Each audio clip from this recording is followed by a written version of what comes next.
Hey, it's Catherine. We're a couple of weeks into this federal election campaign now, so make sure you don't miss an episode of House Party, our special election show, which drops on Wednesdays. Hit that follow button if you haven't yet, and you'll get my weekly chat with fellow political nerds Danielle Thibault from Quebec and Jason Markusoff from Alberta. It's your chance to catch up on one big, burning election question each week. So make sure you follow the House and get your fill of 2 weekly political podcasts all in one feed. Now, on to the show.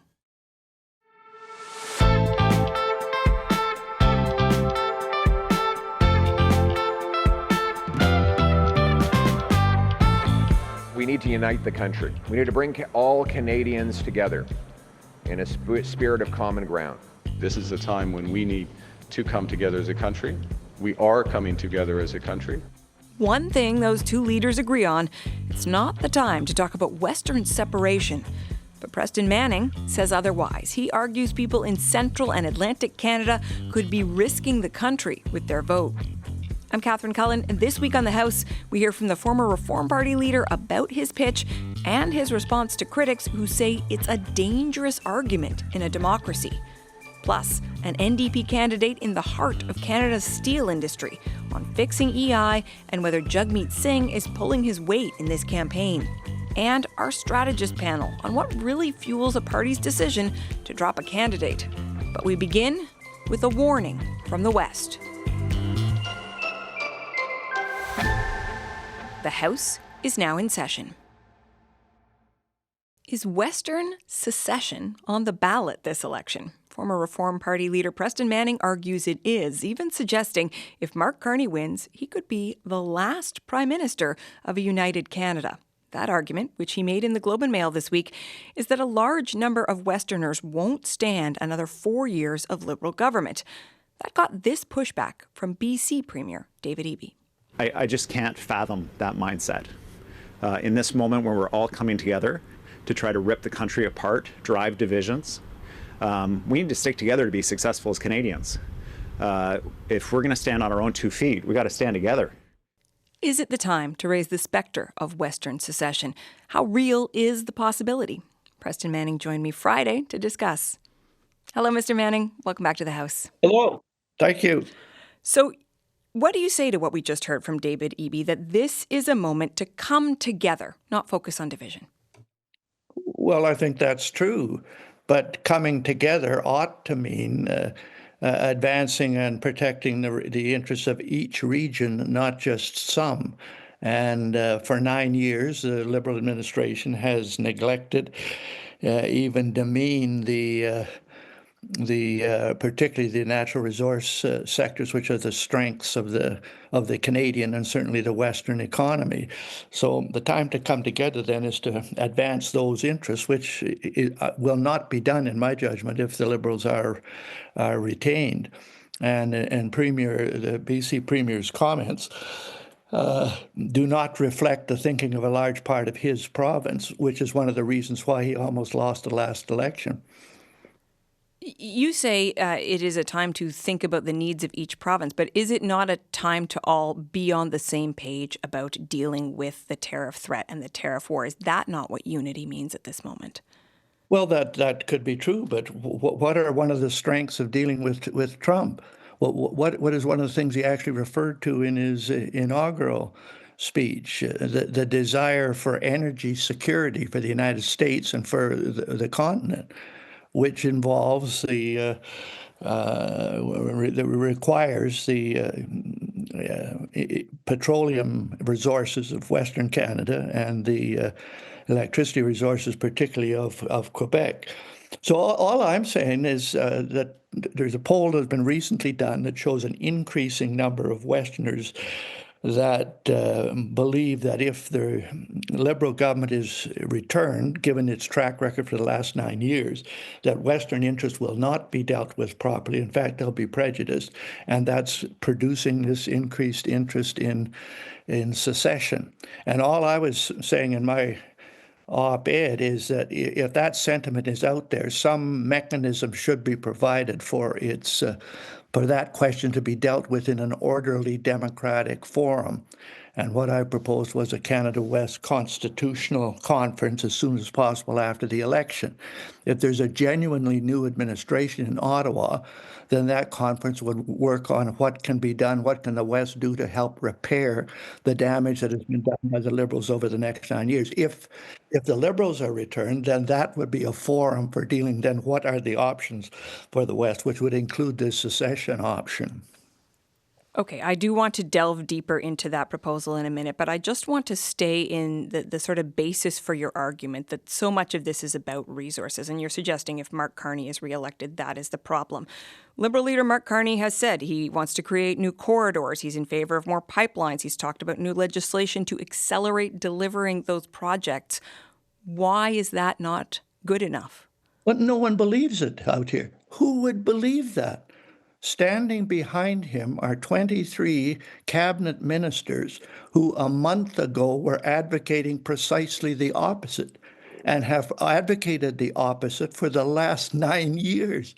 So only the politically naive would believe when Mr. Carney when he says that.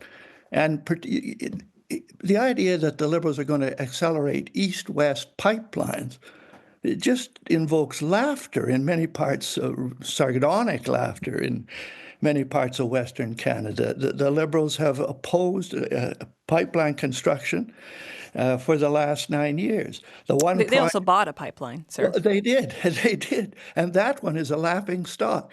That Trans Mountain pipeline under the leadership, ownership of the Liberals, of the federal government, cost $36 billion. A pipeline that should have cost $8 billion.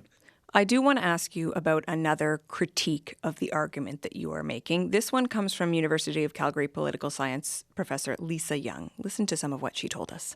It's really dangerous in a democracy to have public figures, former party leaders, basically threatening voters in advance of the election, saying, if you don't vote for the party that people in my part of the country prefer, we're going to pack our bags and leave.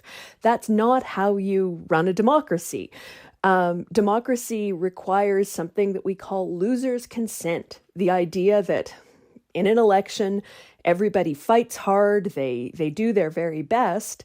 We have a free and fair election, and then at the end of that, everyone accepts the outcome. You live with it.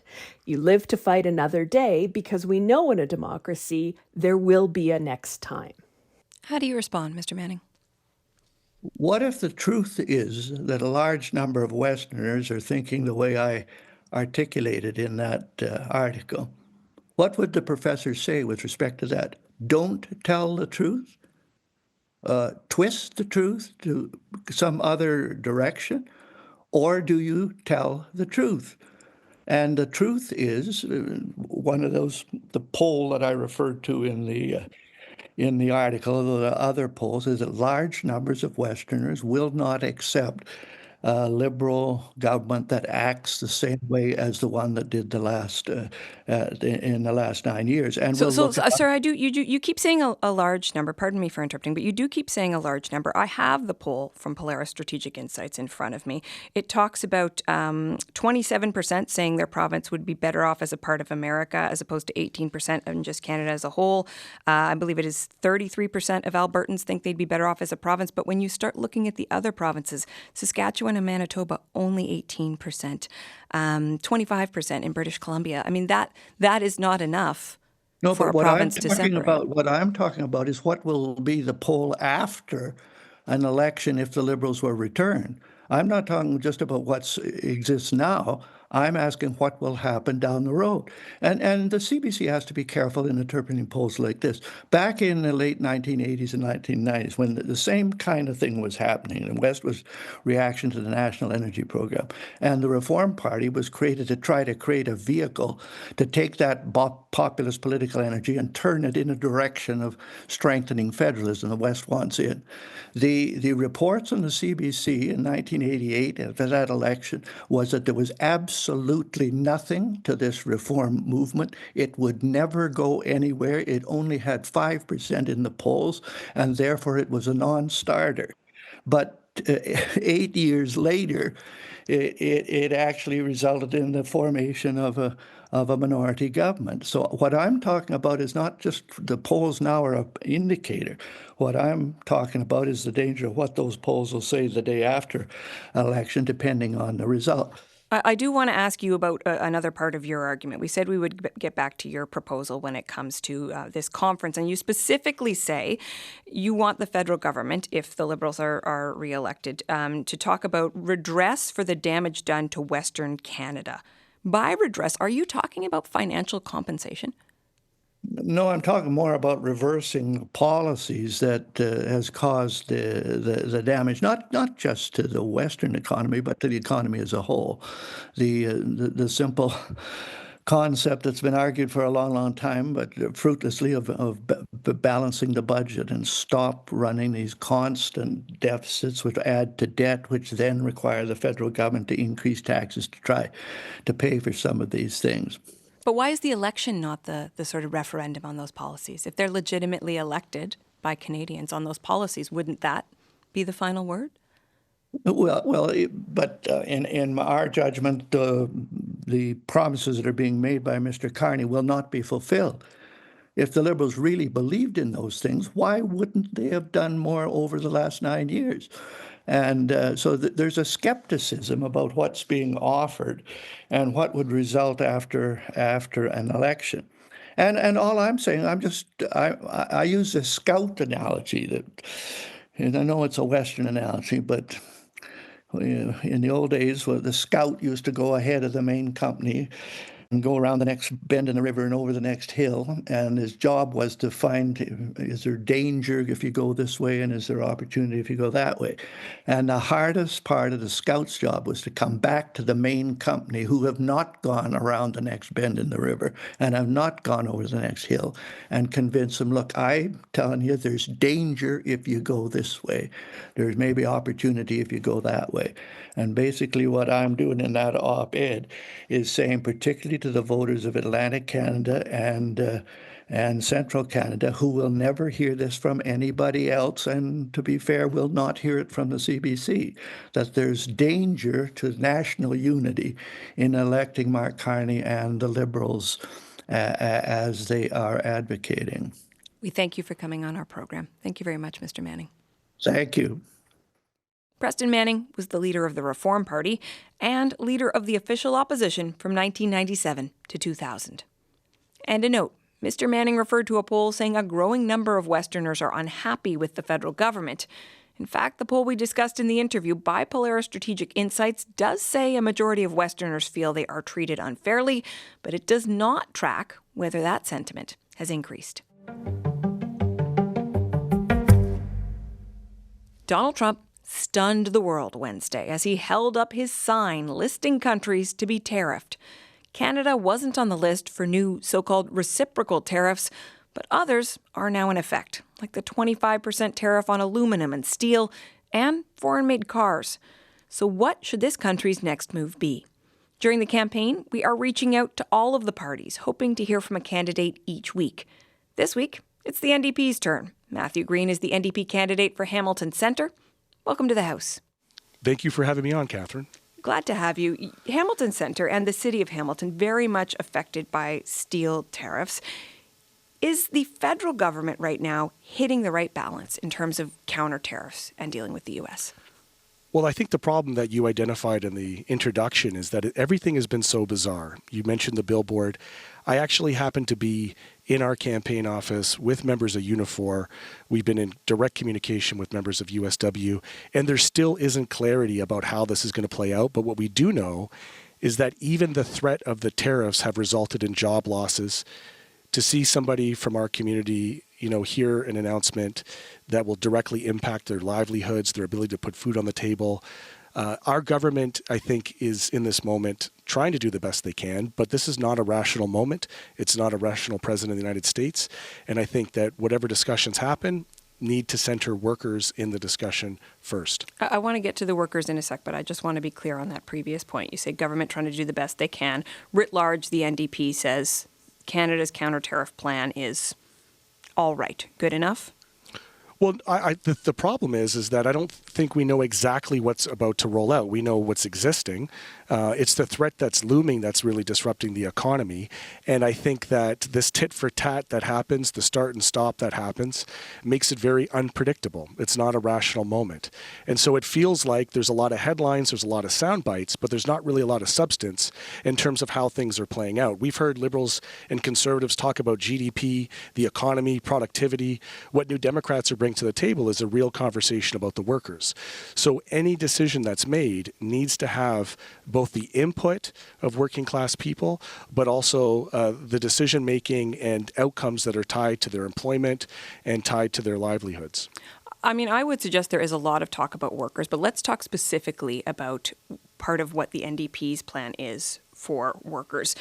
Your party calling for making employment insurance more generous. But of course, you know, we saw new jobs numbers on Friday, tens of thousands of people who lost their job in March alone. Reforming EI is an involved process. It is likely to require the return of Parliament, legislation. What do you say to someone who is off the job now and looking for quicker relief?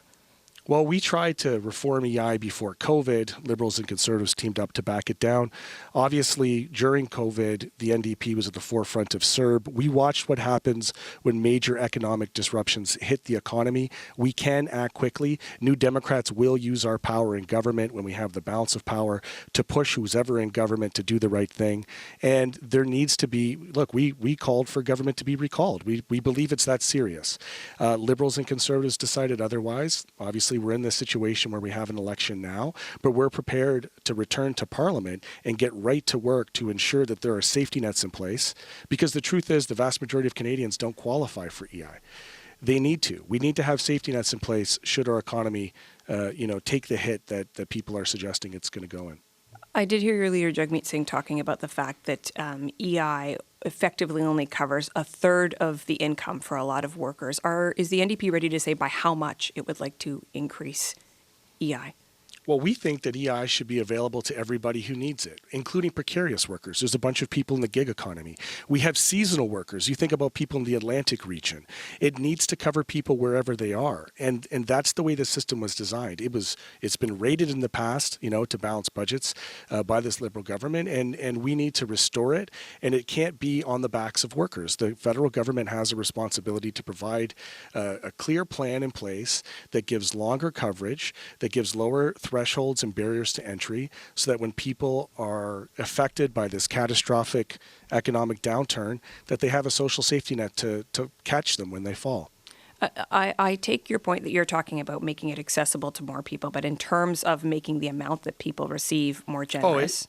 Yes, it should definitely be it should be upwards to 60% of their salaries. Like, people can't survive off a half of their income, especially in today's day and age when their wages are already low. That's a very significant addition in terms of government coffers, then, that you're talking about. It is. It would take a significant investment, but we know it to be the case that when people have a strong social safety net, when the economy downturns, then the costs of poverty and unemployment down the line are even higher. One other aspect of this trade war that I would like to talk about, both Mark Carney and Pierre Poilievre have said that they want to undertake negotiations with the Americans to try to bring about some stability in the face of these trade threats if they are elected on the other side of this election. Your leader has said it would set a bad precedent to renegotiate CUSMA or the new NAFTA early. Why not try to seek an agreement to calm the waters? Well, I'm not clear we have much leverage here. Negotiations require rational actors. I think all Canadians would agree Donald Trump is not a rational actor. He has proven time and time again that he's going to move the goalposts to continue to exploit the fear and the instability. And I think that what we really need to be doing is figuring out ways that we can pivot our economy to diversify our trade, and most importantly, to have an industrial strategy that's actually going to produce things here in Canada for the benefit of Canada. We have a scenario right now where a lot of the decisions are being made on an American branch plant scenario where, the corporations are put at the forefront, but at the end of the day, the workers are left behind. In the midst of this trade war, it seems like the NDP may not even win enough seats to form official party status. Where is the disconnect between your party and voters? Well, I would argue that when you use national polls, right, we have 25 seats. When you use national polls with regional formulas without having any actual local polling, you're not telling the true story. If there's a disconnect to be had, it's what I'm hearing on the doors here in Hamilton Centre. People understand that they need to have strong voices at Parliament that are going to look after their local interests. And, you know, the truth is the Ottawa bubble has been writing our obituary for decades. They did in 2019. But New Democrats know their communities. We know how to campaign locally, and we are absolutely going to return with party status and do everything we can to support people in this next Parliament. Is the national campaign doing a strong enough job? Is Jagmeet Singh doing a good enough job representing your party, given what the national polls say? Well, I think that there was, you know, as I mentioned earlier, there was a hysteria that people wanted to reduce this election to two parties, an American-style duopoly between Coke and Pepsi. They wanted to count us out. Again, they've done that. They did that to Jagmeet in 2019. He's a good campaigner. He's tireless. He's going across the country, connecting with people. But I do think that there's a local element here that's being missed. You know, at the end of the day... But you're content with your leader's performance in this election? Well, I think, you know, given the uncertainty of what's before us, we're doing everything within our power to make our pitch to Canadians that having a strong Labour Party in the House of Commons is going to be essential. That's how our democracy works. An American-style two-party system is exactly what got America into the mess that it's in now. And so there's a pretty big contradiction for people who would argue for the coronation of Mark Carney or Pierre Poilievre without taking serious stock of what's needed to make Parliament run, which is a multi-party system that represents all the interests of Canadians from coast to coast to coast. Okay. We are out of time. We're going to have to leave it there. I appreciate your time today. Thank you, Matthew Green. Thank you so much for having me on. The NDP's Matthew Green. Lots more coming up on the House podcast, including...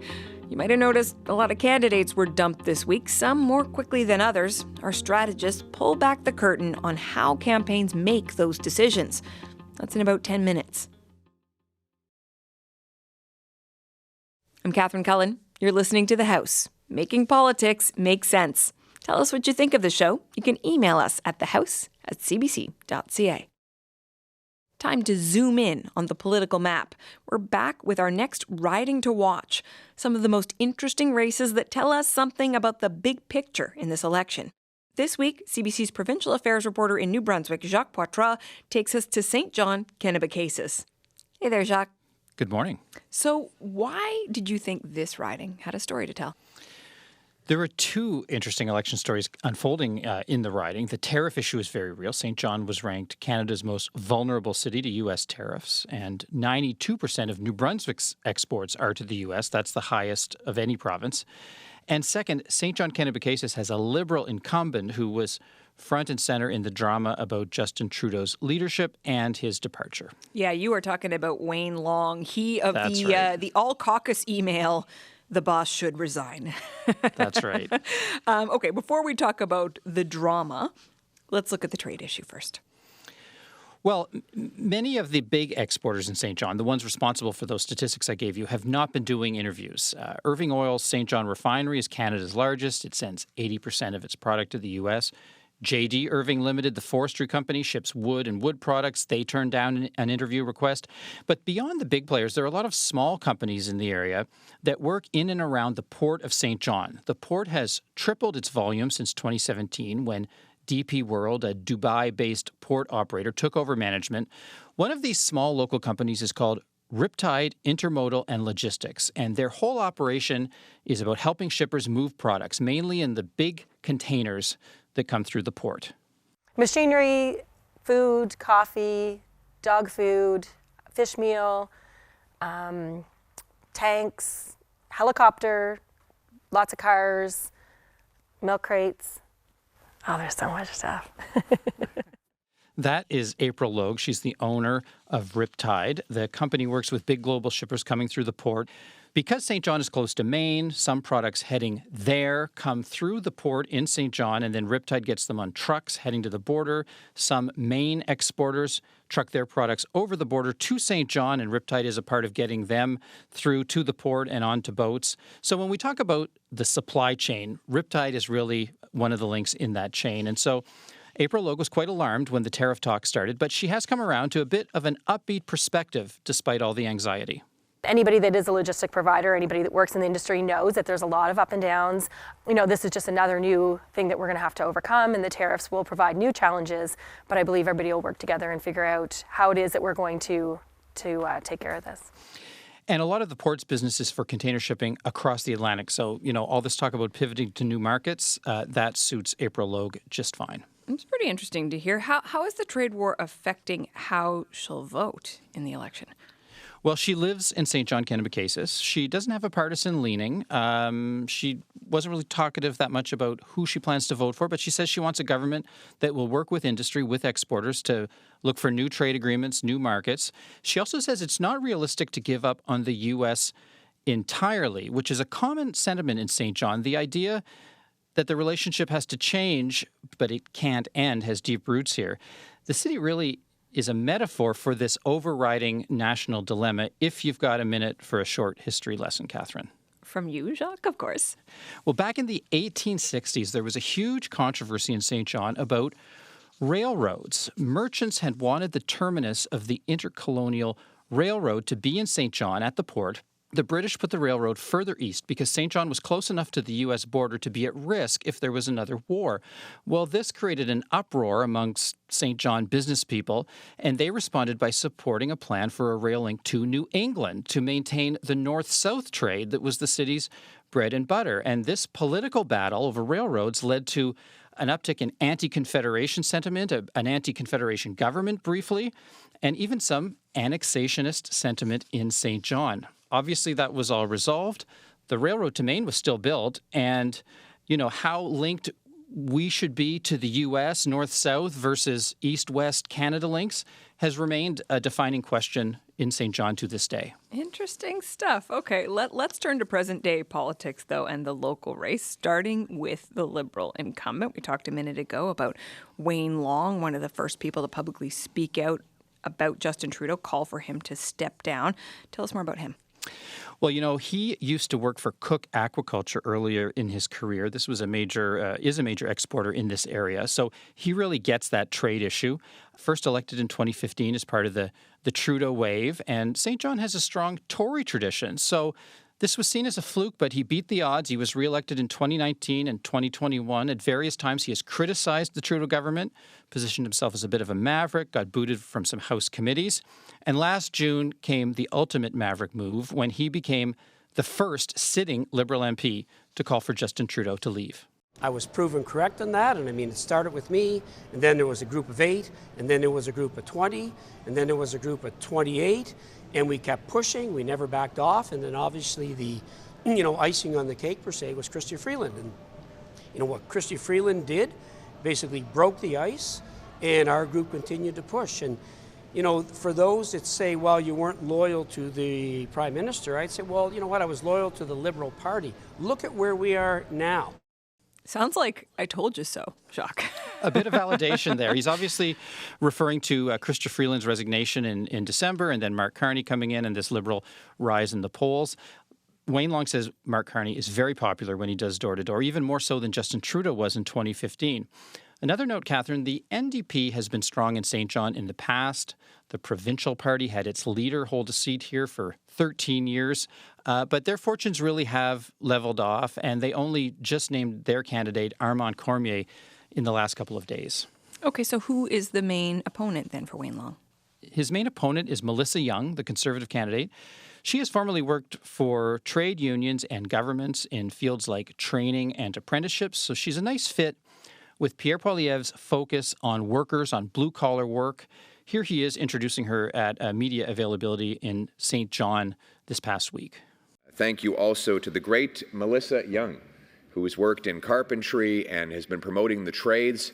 She's obviously from New Brunswick, but she has been working across Canada to recruit our youth into boots, not suits. Now, Melissa Young has also held jobs in the same area in Ontario, something Wayne Long brought up when I spoke to him.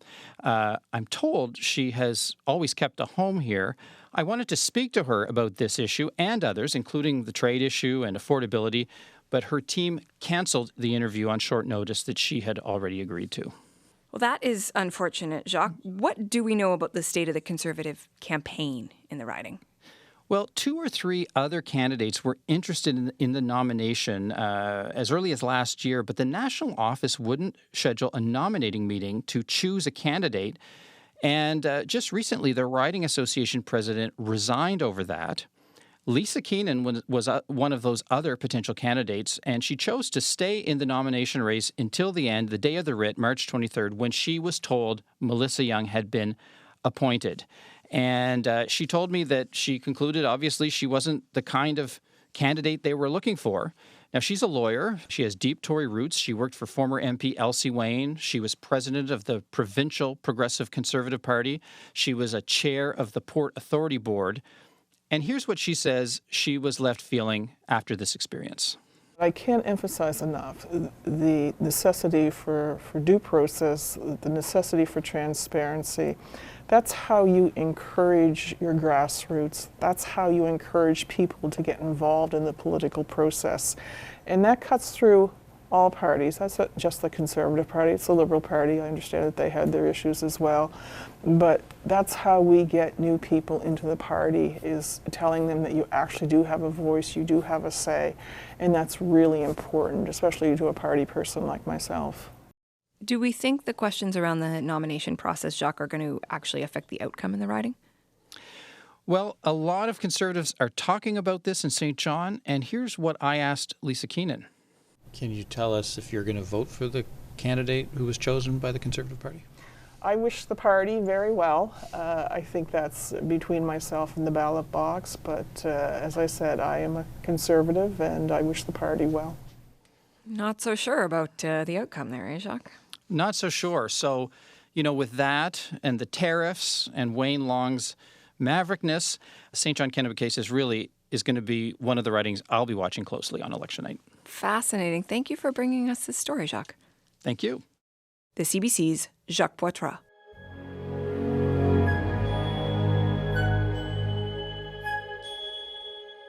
I view this as a teachable moment.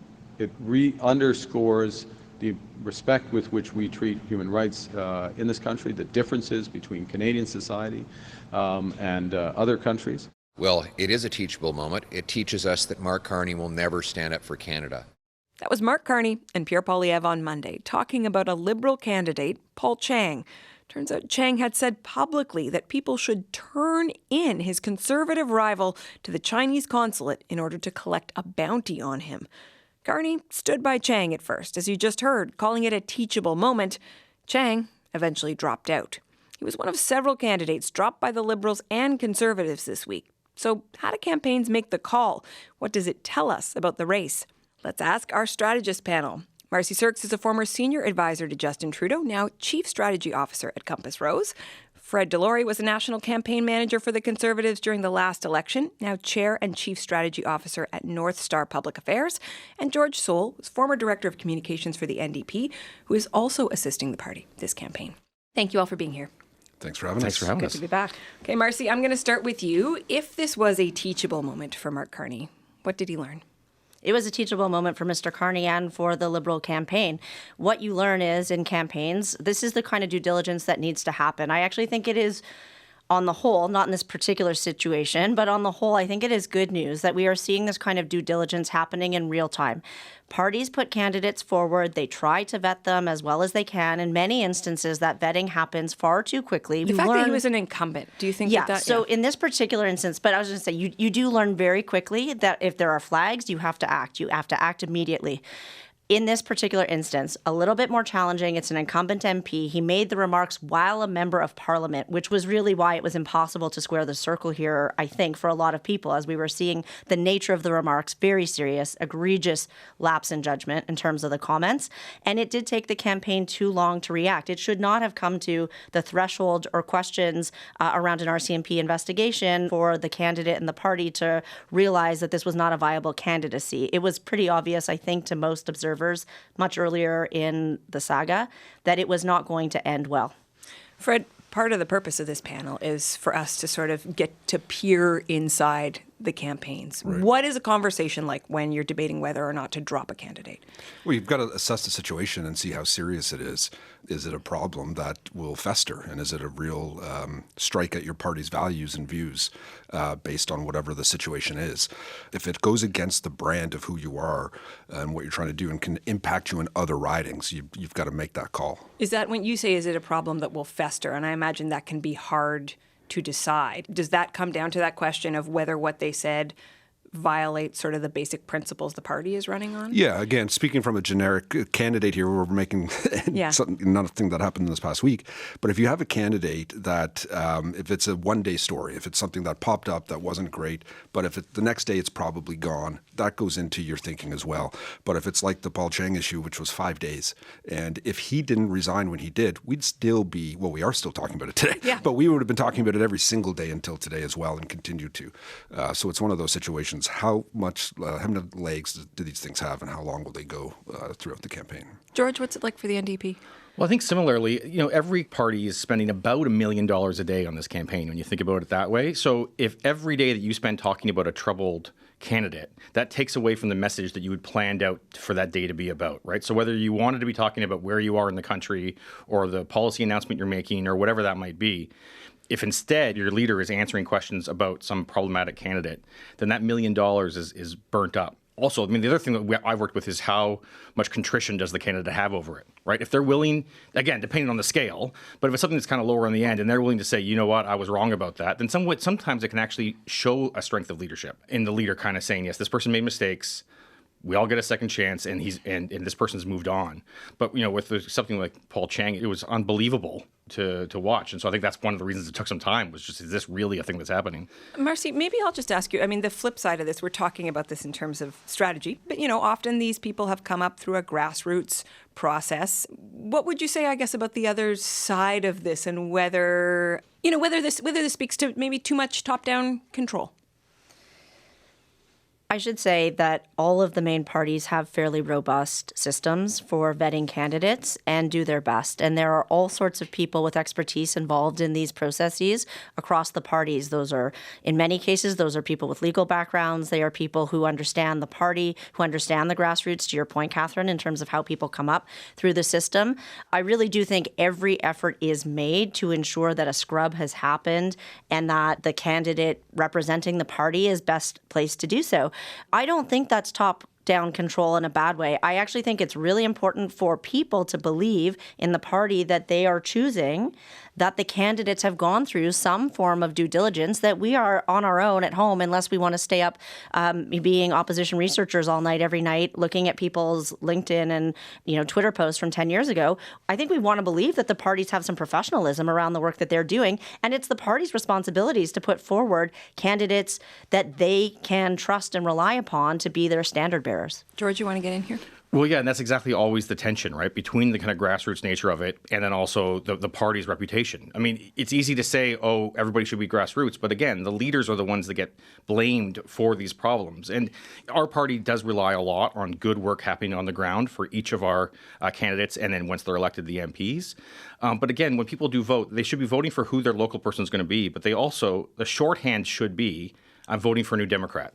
And so that's why that consistency has to be there. I mean, politics is a team sport. So anytime anyone falls short, that hurts the whole team. Fred, it's noteworthy how quickly the Conservatives have dropped a handful of candidates this week. What do you think that speed says to us? Decisiveness. When they see a problem, they dropped 3 in one day, which I've never seen before. Fortunately, I've never had to live through that myself in a war room. And these were 3 candidates in ridings that I would say they were not winnable for us. So I don't think there was no real nomination race likely in those ones. These are people that came forward, and there was something missed in the vetting, and it's getting harder and harder to vet too, with all of the opportunities with social media and podcasts and all these things that are out there. Back in the day, 10, 20 years ago, you just look for newspaper clippings and see if someone said anything. Now, everyone's opinion is out there constantly, and it's harder and harder. I think with AI and other tools, we'll get better at doing the vetting. I mean, you talked about values before as being one of the tests, but winnable ridings, that is also a concern too, right? If you think that you might, if you thought you had a strong candidate and now you might lose the riding if you get rid of that candidate. Surely that goes into the Yeah, calculus look, we're all trying to win the most seats as possible to form government, so that absolutely goes into the calculation. I will say one thing about the grassroots, though, quickly. Our parties do have national councils that are elected by the grassroots to put in place the rules to remove problematic candidates. So it is a part of the process, too. So I don't think it's a top-down thing in that regard. It's not like the campaign has, they for sure recommend or make the move to do it, but it's the elected officials at the party level who do the removing of candidates. Okay, I want to talk in closing about tariffs. It was such an unusual week. No reciprocal tariffs, so perhaps some good news for Canada in that sense, but still so many challenges on auto tariffs, steel and aluminum. How do the campaigns try to meet a moment like that when it is messy? Marcy? This is a very disturbing turn of events for everyone in the free world who believes in free trade, who believes in the global order that we have all come to rely upon and appreciate and live in since the end of the Second World War. So this is not just an upset to the campaigns. I mean, let's be clear. This is an upset to the entirety of the world. This is an upset to Canada. I think Mr. Carney said it best when he said Canada maybe got the best of a bad deal, the best deal out of a series of bad deals. I think that's what this was. In terms of meeting the moment for the Liberal Party right now, meeting that moment is about governing effectively. That is an advantage for the Liberal Party right now. This governing for the Liberal Party 2 months ago was a disadvantage, was actually what they were trying to run away from. And now suddenly here we are in this reversal of fortunes where governing, being effective at governing, communicating in a manner that is direct and calm and recognizing the severity of what has just befallen all of us is exactly where the party is going to stay for the sweet spot in terms of meeting the moment. George? It's interesting whenever we see Mark Carney say that he's suspending his campaign to come back to Ottawa. And I mean, sure, there's an official part of that but the best parts of his campaign, the best things for the Liberals are for him to stand behind the podium, be the Prime Minister. Those are the strongest days for his campaign, for sure. And I think that is an aspect that they're taking a good advantage of. I mean, he comes out of central casting to be a prime minister, has that calm demeanor, hasn't been dirtied up in Parliament. So I think that works. I think one of the things you're seeing the New Democrats do is say, look, fine, that's the guy that looks like the prime minister. We are the party, though, that's going to have your back, right? So we'll be with workers. We're going to help you protect those jobs. We want to change and improve EI to make sure that it's there when you lose those jobs and make sure that we protect those services so that when Mark Carney talks about balancing the budget within 3 years, that given these tariffs that are coming, we're going to make sure those services aren't cut. Okay, Fred? Well, this week I think we've finally seen Poilievre adapt to the ballot question, which is clearly Trump and tariffs. He's been running for the last few years on the affordability crisis, which still fits, and his policies fit. So it didn't need to be a pivot per se that some were calling for, and I've probably used the word in the past myself. But it's more of adapting to the moment and using the preamble about Trump. Like his policies, they will help create a better situation in Canada, given what's in front of us now. So I think he's adapted. He's got 3.5 weeks to really push that out now, and we'll see how far along he gets with that. Lots of campaign left. Yeah. No, that's true. And lots more time to talk to our strategist panel. Thank you all for being here. Thank you. Thank you. That was Marcy Sirks, Fred Delory, and George Soule.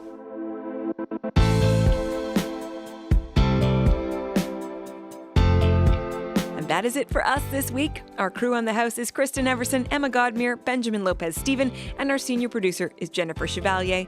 Thanks also to Caitlin Crockard. I'm Catherine Cullen. Thank you so much for listening.